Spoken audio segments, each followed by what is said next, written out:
On today's show, we answer the question, why do women love to hunt? The answer might surprise you. A Minnesota duck hunter hits the blind in search of his next shot, but that doesn't mean he always pulls the trigger. And Uffda, it's time for deer hunting season. Good news thanks to a dedicated group of volunteers. Yes!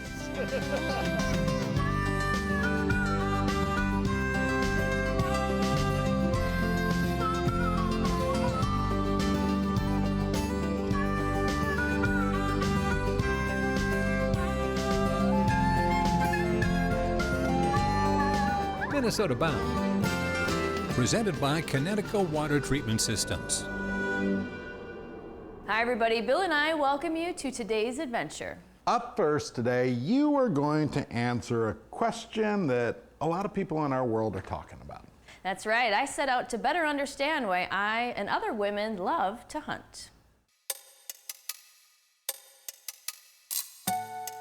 Looking back in time, there is no question hunting was a masculine way of life. But today, a feminine movement is changing history in a big way. I absolutely love hunting because I'm outdoors. I'm disconnected from everything that's going on in the fast-paced world that we live in now.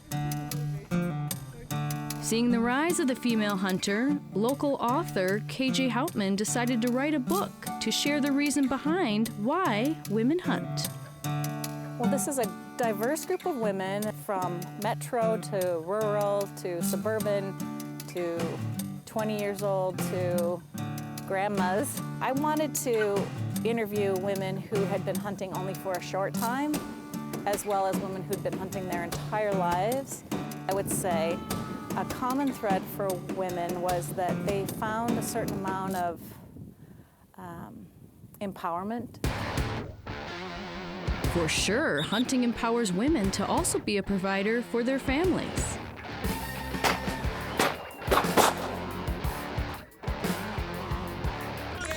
There we go!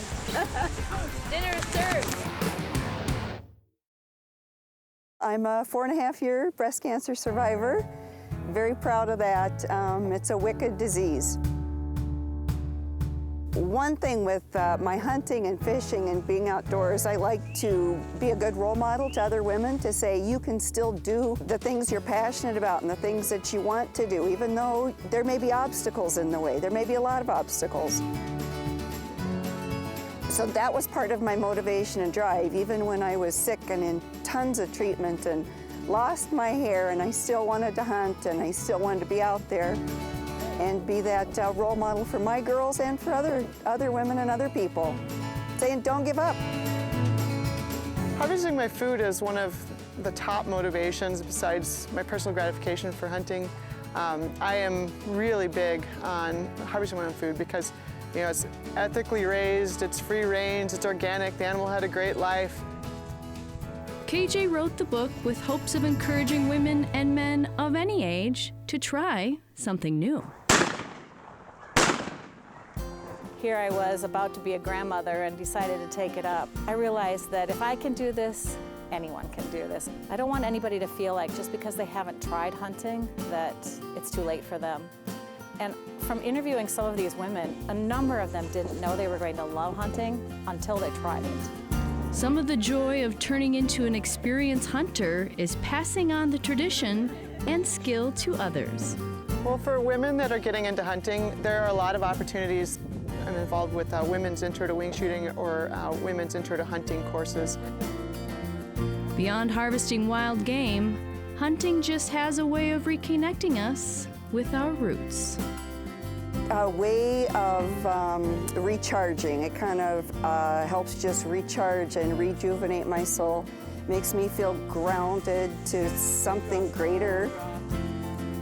And teaches us valuable life lessons. To overcome fears.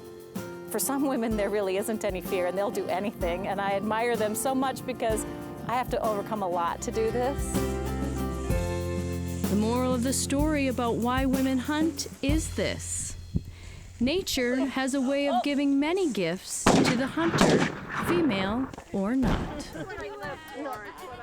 And so if anything, hunting has given me an immense amount of adventure in my life and quality. The wildlife that we're after has, again, taken me some incredible places, and the hunt is so much more than the shot in that case. And so I guess I would say quality of life overall is what hunting has given me.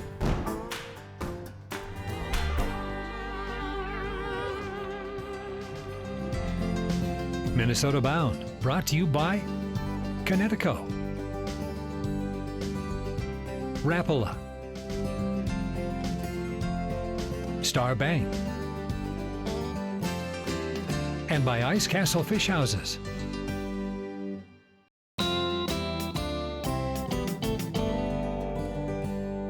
If you've spent time in a duck blind, odds are you've snapped a photo or two. Travis Frank met a Minnesota hunter who makes a living at putting incredible images onto canvas. Carl Melichar rarely misses an October sunrise. First light is beautiful, especially with the fall colors. It just gets prettier as it goes up. In a hand-built duck blind on his Mayer, Minnesota farm, Carl keeps a watchful eye on the sky. Those are big ducks. It is a time of things that are moving south, and they're going to warm up, and they're getting out of cold country. It's incredible. He's watched ducks fly over this pond for nearly 60 years. Since 1962, I was 12 years old at that time. Ducks captivated Carl as a kid the same way they still captivate him today. Good morning. Good morning. It is a good morning. Any morning in the duck blind is great. Ironically, he's a hunter that's perfectly okay not pulling the trigger. Do you shoot at every duck you have the chance to? No, I do not. Just count them. All of a sudden, I got my limit. A successful hunt in Carl's mind has little to do with ducks in his game bag. But I don't have to shoot every duck I see. It's not necessary. He simply wants to leave the marsh inspired. I breathe it, I see it, I take pictures, I do line drawings, I actually skin out the ducks, and I enjoy eating them. I mean, it's all of it. A few hundred yards from the cattails, an old farm building holds a collection that displays Carl's wildlife passion. Wow! Holy cow! This place is incredible. Welcome to Countryside Art Gallery. This is a 1914 granary that I started refurnishing it back in 2006. Carl's lifetime collection of duck hunting memories covers every square inch. It's a museum studio. A museum studio. A museum studio, because there's a lot of history in here of artwork, other artists, my own. I like birds and I like ducks. And he likes to paint them. 69, 70, I started painting. Between farm chores and field work, Carl painted more images than he can count. I got this mental situation where I can paint it and put it on canvas. It's incredible to be able to do that. To share the beauty of God's creation and nature. This is art. Art inspired from hunts on his family farm. I dreamed about doing this painting for 20 years. And all the way to Alaska's Bering Sea. I enjoyed going to Alaska. Hunting sea ducks remains the pinnacle of Carl's bird hunting career. When I got up there and you got to see all the 20 different kinds, from the harlequins to the eiders, it was incredible color, and the bird watching was phenomenal. Just like the phenomenal paintings that he produces at the end of every trip. I took over a room in the old Chaska brick house here that I grew up as a kid. It's the same old room he still paints in today. One brushstroke at a time, the scene from our morning duck hunt slowly becomes another piece in Carl's growing gallery of wildlife art. Wildlife is wonderful. wonderful and always unpredictable. I like to share in the arts. Exactly why Carl Melichar will return to his duck blind tomorrow to keep a watchful eye on the sky.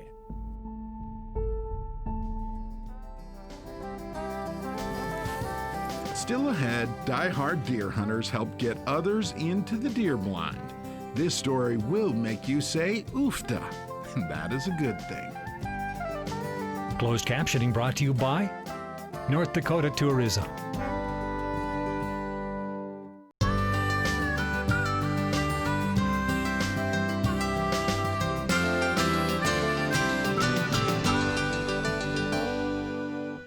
Okay, it's time for a story of inspiration. Travis Frank heads to the woods where sharing in a hunt is the entire mission of deer camp.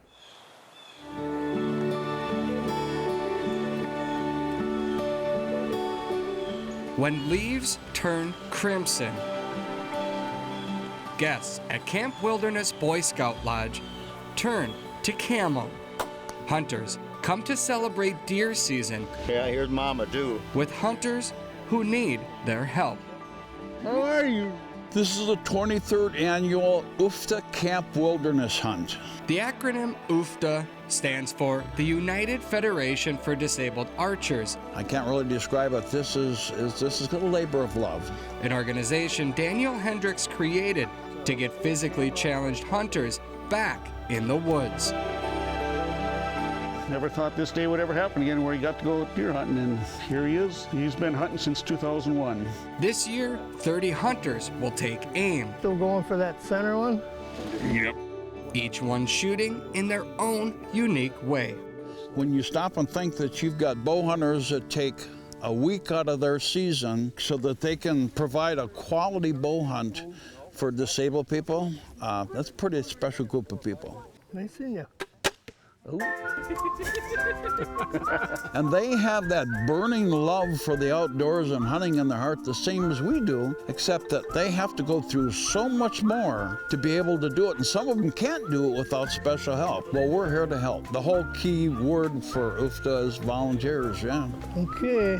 Volunteers modify crossbows to help every archer perfect their shot. Everybody wants to come alongside and bring a little joy into their life and something that they already love doing. Whatever has to be done, we do it. That's kind of our motto. Qualifying is 3 shots in the kill zone at 20 yards. It's a lot of fun. It's seeing that smile. It's seeing that the hunters just have something just so exciting to look forward to. Yes! Beautiful shot. After dinner and fellowship, I'm Rick. Excitement turns to a hunt that many here feared they would never experience again. Good luck tonight. For these hunters to come and be able to do that, I'm sorry.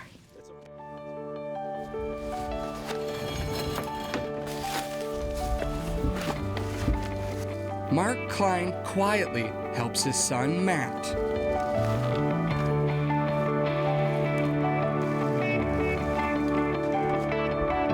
For a moment, overlooking this meadow, Matt can forget about the car accident that nearly took his life. Are you happy? You're happy. Perfect. Matt grew up with a passion for the hunt. It just spoke to me on what this did for him. Because after his accident, he had kind of given up, and they found out about Uffda. And since the year I met him to where he is now, he's a completely different young man, and that's what it's all about. A different man with the same passion.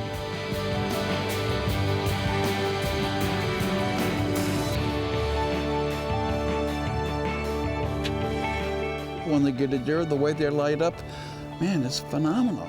It brings tears to your eyes because it touches you so deeply. So now it's Bryn Duncan's turn. we just need to be settled so we don't make too much noise by the time the deer start coming through. At the age of 7, a car accident stole her ability to walk, but she hasn't let it steal her ability to hunt. Her guide, Kelly Kraft, tries to rattle up Bryn's 4th deer in the last 6 years. I love Uffda. Love it. I don't like waking up in the morning at 4 and seeing nothing. I never knew that. Today, she settles for a hug from a friend that shares the same bond. The arrow looked perfect when I went over the buck's back. It looked perfect all the way to there. At this deer camp, perfection simply means Bryn and her fellow hunters have a chance. Leaving the forest, there's hope to hunt tomorrow, thanks to a group of hunters that came together to keep deer season alive.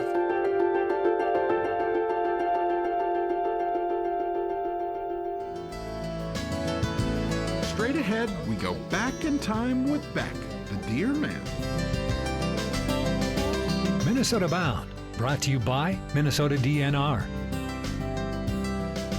Radco Truck Accessories. And by Totem Resorts, the premier destination for world-class fishing.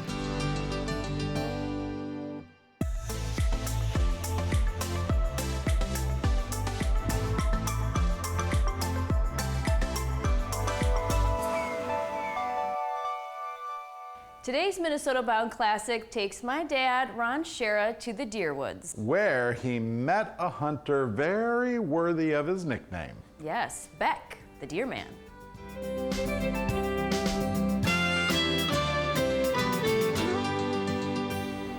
Nobody thinks about deer like Jerry Beck.